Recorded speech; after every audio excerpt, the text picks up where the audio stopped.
Hello বন্ধুরা, আমি JosimBiswas এবং আজকে আমি একটা ভিডিও নিয়ে আসছি আপনাদের কাছে। কিভাবে একটা নর্মাল সিগনেচারকে আমরা সেটাকে ডিজিটাল সিগনেচারে ট্রান্সপারেন্ট করে আমাদের বিভিন্ন অনলাইনের ফর্ম ফিল আপে এবং বিভিন্ন ডকুমেন্টসে সেটাকে ইজিভাবে বসাতে পারবো। এবং অনলাইনের জবের ক্ষেত্রে বিভিন্ন ক্ষেত্রে আমাদের সিগনেচার লাগে বা ডকুমেন্টসে বসাতে লাগে, সেটাকে ডিজিটাল সিগনেচারে ট্রান্সপারেন্ট করে নর্মাল সিগনেচারটাকে কীভাবে আমরা কাজে লাগাবো সেই বিষয়ে আজকে আমি একটা টিউটোরিয়াল দেখাবো। দেখুন, আমার কাছে একটা সিগনেচার অলরেডি আছে, এটা পিএনজি করতে হয়। এই সিগনেচারটাকে কীভাবে আমরা অন্য একটা ডকুমেন্টসে বসাবো সেটাকে আমি দেখবো। চলুন আমি প্রথম থেকে শুরু করে দেখাই আপনাদের। প্রথমে আমরা একটা নিউ পেজ নিয়ে নেব, যাই হোক একটা পেজ নিয়ে নেব এবং আমাকে একটা ইন্টারনেট থেকে বাছাই করা সিগনেচার আমি এটা বাছাই করে রেখেছি অলরেডি। আপনারা পারলে আপনারা নিজেরা সিগনেচার করে সেটাকে স্ক্যান করে সেটাকে ডিজিটাল সিগনেচার ট্রান্সফার করতে পারেন, একই প্রসেসে যেভাবে আমি দেখাচ্ছি। চলুন এটাকে পেস্ট করলাম Ctrl+V-তে, এটাকে পেস্ট করলাম এবং এটাকে ক্রপ করে নেন, এভাবে ক্রপ করে নেবেন এবং এটাকে মার্জ করে দিলেন। এটাকে ব্যাকগ্রাউন্ডটাকে লেয়ার লিখুন, এখানে সিগনেচার বলে টাইপ করুন, এটা নাম দিয়ে দিলাম একটা। আচ্ছা, এটাকে ম্যাজিক টুল দ্বারা সবগুলোকে ব্যাকপ্রেস মারুন। এটাও ম্যাজিক টুল দ্বারা যতগুলো আমার হোয়াইট অংশ আছে সবগুলোকে ব্যাকপ্রেস মেরে দেন, এটাও ব্যাকপ্রেস মেরে দেন। এখানে একটু আছে ব্যাকপ্রেস, এখানে ডিলেট অপশান হয়ে গেল।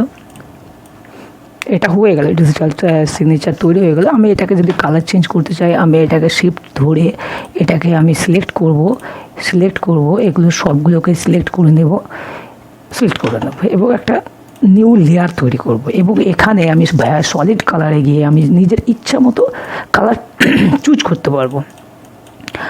চুজ করে নিলেন, এইভাবে চুজ করে নিলাম। এটা একটা ডিজিটাল সিগনেচারে পরিণত হয়ে গেল। দেখুন, এটা সেখানে এটাকে মার্জ করে নিন, এবার এটাকে আপনি চাইলে ছোট করতে পারবেন, বড় করতে পারবেন, যা খুশি আপনি ইচ্ছা মতো তৈরি করতে পারবেন। এইবার আমি একটা সার্টিফিকেট ইন্টারনেট থেকে ডাউনলোড করে নিচ্ছি। আমার এটা সার্চ করে আমি এখানে একটা বেছে নিয়েছি, এটা কপি করলেন। আপনারা চাইলে যে কোনো আপনাদের ইচ্ছা মতো যে কোনো একটা সার্টিফিকেট বা যে কোনো কাগজ বা যে কোনো জায়গায় সিগনেচার বসানোর জায়গা হলে সেখানে আপনার ইচ্ছা মতো যে কোনো কাগজে আপনার সার্টিফিকেটে বসাতে পারবেন। সেম টু সেম যেখানে এখানে দেখছেন যেমন সেরকম।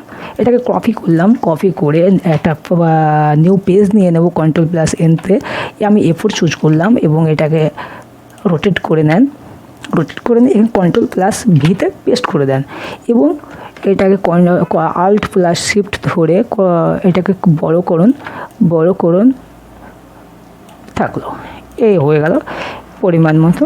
এবং এটাকে আরেকটু এইবার আমার যেটা ডিজিটাল সিগনেচারে আমি তৈরি করেছি, এটা নর্মাল সিগনেচার থেকে এটা আমার তৈরি হয়ে গেছে। এটা কিভাবে আমি ওখানে বসাবো সেটা আপনার দেখাচ্ছি। এটা চেপে ধরে এখানে নিয়ে যান, এখানে নিয়ে গেলেন। দেখুন, আমি ইচ্ছা মতো যেখানে খুশি আমি বসাতে পারি সিগনেচারটাকে।